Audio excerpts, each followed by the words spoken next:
সম্মানিত মৎস্যচাষী ভাই ও বন্ধুরা, নতুন বছরের নতুন ভিডিওতে সকলকে জানাচ্ছি অনেক অনেক প্রীতি ও শুভেচ্ছা।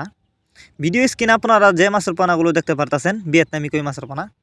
আজকের ভিডিওতে আপনাদের সামনে আলোচনা করব কিভাবে আপনি ভিয়েতনামি কই মাছের পোনা চাষ করে লাভবান হবেন এবং দেশি আর ভিয়েতনামি কই মাছের মধ্যে কী পার্থক্য আছে সবই জানতে পারবেন। ভিডিওটি শুরু করার আগে আপনাদের কাছে ছোট্ট একটা রিকোয়েস্ট, মাছ চাষ সম্পর্কে এরকম নিত্য নতুন ভিডিও পেতে আমাদের ইউটিউব চ্যানেলটি সাবস্ক্রাইব করবেন। যারা আগে থেকে সাবস্ক্রাইব করে রেখেছেন তাদেরকে অসংখ্য ধন্যবাদ। তো চলুন মূল ভিডিওটি শুরু করা যাক। তো আপনারা জানেন ভিয়েতনামি কই মাছের পোনা অল্প সময়ে চাষ করে বাজারজাত করা যায়।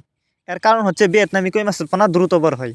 আপনি যদি দেশি কই মাছের পোনা চাষ করেন, দেশি কই মাছ চাষ করতে যত টাকা খরচ লাগে, ভিয়েতনামি কই মাছ চাষ করতে কিন্তু অত টাকাই খরচ লাগে। অর্থাৎ আপনি দেশি কই মাছ যে টাকায় খরচ করে চাষ করবেন, এই টাকা খরচ করে আপনি ভিয়েতনামি কই মাছের পোনা চাষ করতে পারবেন। কিন্তু বিষয়টা হচ্ছে ভিয়েতনামি কই মাছের পোনা কিন্তু দ্রুত বড় হয় এবং 6 মাস চাষ করেই বাজারজাত করতে পারবেন। আপনি যদি দেশি কই মাছের পোনা চাষ করেন, দেশি কই মাছের পোনা 1 বছর চাষ করলে যতানি বড় হবে, ভিয়েতনামি কই মাছ কিন্তু আপনি 6 মাস চাষ করেই তার চেয়ে বেশি বড় করতে পারবেন।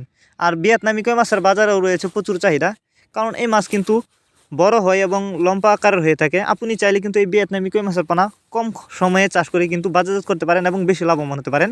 তাছাড়া এই ক্যাটফিশ জাতীয় মাছের মধ্যে কিন্তু ভিয়েতনামি কই মাছ অন্যতম। আপনারা যারা অরিজিনাল ভিয়েতনামি কই মাছের পোনা খুঁজতেছেন চাষ করবার জন্য, কিন্তু নতুন বছরের পোনা কোথাও পাচ্ছেন না, তারা চাইলে এই মাছগুলো আমাদের কাছ থেকে নিতে পারেন। আমাদের মাছগুলো কিন্তু উন্নত মানের পোনা, এগুলো দেখতেই পারতেছেন। আপনারা চাইলে কিন্তু বাছাই করা এক সাইজের পোনা আমাদের কাছ থেকে নিতে পারেন। আমরা সারা বাংলাদেশে এই মাছগুলো হোম ডেলিভারি করতেছি। আর যারা সরাসরি আমাদের ঠিকানা আমাদের কাছ থেকে এসে নিতে চান, তারা চাইলে কিন্তু সরাসরি আমাদের ঠিকানা আমাদের কাছ থেকে এসেও নিতে পারেন। আমাদের যোগাযোগের ঠিকানা ময়মনসিংহ 30 ধলা।